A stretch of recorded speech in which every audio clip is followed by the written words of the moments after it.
Hi friends, இன்றைக்கி baby potato வச்சு பொரிச்ச உருளைக்கிழங்கு புளிக்குழம்பு தான் செய்ய போகிறோம். ஸோ இது வந்து ரொம்ப ரொம்ப டேஸ்டியாக இருக்கும். இதை செஞ்சு வச்சுக்கிட்டிங்க அப்படின்னா நமக்கு வந்து ஃப்ரிட்ஜில் ஸ்டோர் பண்ணும்பொழுது ஒரு 10 நாளைக்கு வந்து இது கெட்டு போகாது. நம்ம எப்போ வேணுனாலும் இதை யூஸ் பண்ணிக்கலாம். ஸோ இப்போ இந்த உருளைக்கிழங்கு குழம்பு எப்படி செய்கிறதுன்னு பார்க்கலாம். ஸ்டவ் ஆன் பண்ணி 2 டேபிள் ஸ்பூன் எண்ணெய் ஊற்றிக்கோங்க. எண்ணெய் நல்லா சூடானது ஒரு 5-6 பல் பூண்டு, 15 சின்ன வெங்காயம், 2 தக்காளியை வந்து கட் பண்ணிவிட்டு சேர்த்துக்கோங்க. சேர்த்து இதை லைட்டாக வதக்கி விட்டுட்டு இதில் 1/2 டீஸ்பூன் சீரகம், மிளகு சேர்த்து நல்லா வதக்கிக்கோங்க. கூடவே 1/4 கப் அளவுக்கு தேங்காய் துருவல் சேர்த்து இதையும் நல்லா வதக்கிக்கோங்க. தேங்காய் துருவலில் கொஞ்சம் கூட தண்ணி இருக்கக்கூடாது. ஈரப்பதம் இல்லாத அளவுக்கு நல்லா ட்ரை ஆகிற மாதிரி வதக்கிக்கோங்க. நல்லா வதங்கினதுக்கப்புறம் இதில் ஒரு கொத்து கருவேப்பிலை சேர்த்து அதையும் நல்லா கலந்து விட்டுடுங்க. அந்த சூட்லேயே வந்து கருவேப்பிலை வதங்கி வரட்டும். இந்த ஸ்டேஜில் ஸ்டவ் ஆஃப் பண்ணிவிடுங்க. ஆஃப் பண்ணிவிட்டு ஒரு டைம் வந்து கலந்து விட்டுடுங்க. நல்லா மிக்ஸ் பண்ணினதுக்கப்புறம் இதை நல்லா ஆற வச்சுக்கோங்க. ஆறினது இதை ஒரு மிக்ஸி ஜாருக்கு மாற்றிக்கோங்க. மிக்ஸி ஜாரில் சேர்த்துட்டு கொஞ்சமாக தண்ணி விட்டு நல்லா ஃபைன் பேஸ்ட்டாக அரைச்சி வச்சுக்கோங்க. இப்போ அதே கடாயை வச்சு கடாயில் 2 டேபிள் ஸ்பூன் அளவுக்கு எண்ணெய் சேர்த்துக்கோங்க. எண்ணெய் லேசாக சூடானதும் நான் உருளைக்கிழங்கு வந்து தோல் சீவிட்டு எடுத்து வச்சுருக்கேன். நான் பேபி பொட்டேட்டோ தான் இன்றைக்கி யூஸ் பண்ணியிருக்கேன். தோல் சீவிட்டு நீங்கள் அந்த நல்லா வாஷ் பண்ணிவிட்டு எண்ணெயில் போட்டு ஒரு 2 நிமிஷம் நல்லா ஃப்ரை பண்ணிவிட்டு வேறு பாத்திரத்தில் மாற்றிக்கோங்க. மாற்றிட்டு அதே எண்ணெயில் கடுகு 1/2 டீஸ்பூன் சேர்த்துக்கோங்க. கடுகு நல்லா பொரிஞ்சதும் ஒரு 200 கிராம் அளவுக்கு சின்ன வெங்காயத்தை தோல் உரிச்சிட்டு 2ஆக கட் பண்ணிவிட்டு சேர்த்துக்கோங்க.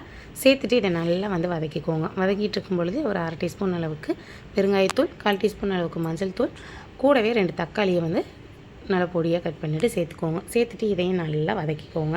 தக்காளி வந்து நல்லா ஒன்று சேர வதங்கி வரட்டும். ஸோ வதங்கின இந்த ஸ்டேஜில் நீங்கள் வந்து குழம்பு மிளகாய்த்தூள் வந்து ஒரு டேபிள் ஸ்பூன் அளவுக்கு சேர்த்துக்கோங்க. உங்கள்கிட்ட குழம்பு மிளகாய்த்தூள் இல்லை அப்படின்னா நீங்கள் தனி மிளகாய்த்தூளே சேர்த்துக்கோங்க. இந்த குழம்பு மிளகாய்த்தூள் வந்து எப்படி அரைக்கணும், வீட்லேயே நம்ம எப்படி அரைக்கிறதுன்னு ஆல்ரெடி நான் வீடியோ போட்டிருக்கேன்.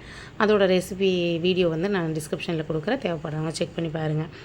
மசாலா சேர்த்துட்டு நல்லா வதக்கி விட்டுட்டு உருளைக்கிழங்கு வந்து சேர்த்துக்கோங்க. உருளைக்கிழங்கு சேர்த்துட்டு நல்லா மிக்ஸ் பண்ணிவிடுங்க. மிக்ஸ் பண்ணினதுக்கப்புறம் ஒரு 1/2 கப் அளவுக்கு தண்ணி சேர்த்துக்கோங்க. தண்ணி சேர்த்துட்டு தேவையான அளவு உப்பு சேர்த்துக்கோங்க. உப்பு சேர்த்து நல்லா வந்து மிக்ஸ் பண்ணிக்கோங்க. மிக்ஸ் பண்ணிவிட்டு நம்ம அரைச்சி வச்சுருக்க மசாலாவை சேர்த்துக்கோங்க. சேர்த்து இதையும் ஒரு முறை கலந்து விட்டுடுங்க. கலந்து விட்டுட்டு ஒரு 1/2 கப் அளவுக்கு இதில் வந்து தண்ணி சேர்த்துக்கோங்க. மசாலாலாம் நல்லா வெந்து பச்சை வாசம்லாம் போயிட்டு நல்லா எண்ணெய் பிரிஞ்சு வரணும். ஸோ அதனால் ஒரு 1/2 கப் அளவுக்கு தண்ணி சேர்த்து நல்லா மிக்ஸ் பண்ணிக்கோங்க. மிக்ஸ் பண்ணிவிட்டு நல்லா கொதிக்க விட்டுடுங்க.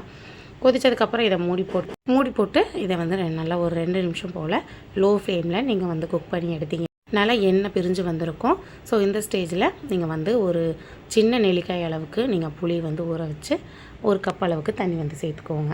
சேர்த்துட்டு இதை வந்து நல்லா மிக்ஸ் பண்ணிக்கோங்க. நம்ம புளி சேர்க்குறதுனால 10 நாள் வரைக்குமே நம்ம ஃப்ரிட்ஜில் ஸ்டோர் பண்ணலாம், கெட்டு போகாது. ஸோ அதோட நம்ம வந்து சேர்த்துருக்க எண்ணெயும் பார்த்திங்கன்னா நல்லெண்ணெய் தான் சேர்த்துருக்கோம். ஸோ அதனால் 10 நாள் வரைக்கும் நம்ம ஃப்ரிட்ஜில் வந்து ஸ்டோர் பண்ணலாம். ஸோ இப்போ புளி சேர்த்துட்டு நல்லா மிக்ஸ் பண்ணிவிட்டு லோ ஃப்ளேமில் ஒரு 5 நிமிஷம் நீங்கள் குக் பண்ணி எடுத்திங்கன்னா நல்ல தொக்கு மாதிரி வந்துடும். நல்லா தண்ணியெலாம் வற்றிட்டு நல்லா தொக்கு மாதிரி இருக்குது பாருங்கள், எண்ணெயும் பிரிஞ்சு வந்துடும். ஸோ இதில் இந்த ஸ்டேஜில் நீங்கள் வந்து கொஞ்சம் வெல்லம் வேணும்னா நீங்கள் சேர்த்துக்கோங்க, இல்லாட்டி ஸ்கிப் பண்ணிக்கோங்க. நான் வந்து வெல்லம் சேர்க்கலை, அப்படியே நீங்கள் சாப்பிட்லாம். இது ரொம்ப ரொம்ப டேஸ்டியாக இருக்கும். கண்டிப்பாக ட்ரை பண்ணி பாருங்கள். ட்ரை பண்ணிவிட்டு எப்படி வந்ததுங்கிறதே மறக்காமல் கமெண்ட்டில் சொல்லுங்கள். இந்த வீடியோ உங்களுக்கு பிடிச்சிருக்கும்னு நினைக்கிறேன். வீடியோ பிடிச்சிருந்தா லைக் பண்ணி, ஷேர் பண்ணி, கமெண்ட் பண்ணுங்கள். மறக்காமல் நம்ம சேனல் சப்ஸ்கிரைப் பண்ணி பக்கத்தில் இருக்க பெல் பட்டனை கிளிக் பண்ணி வச்சுக்கோங்க. அப்போ தான் நான் போடுற வீடியோ உங்களுக்கு நோட்டிஃபை ஆகும்.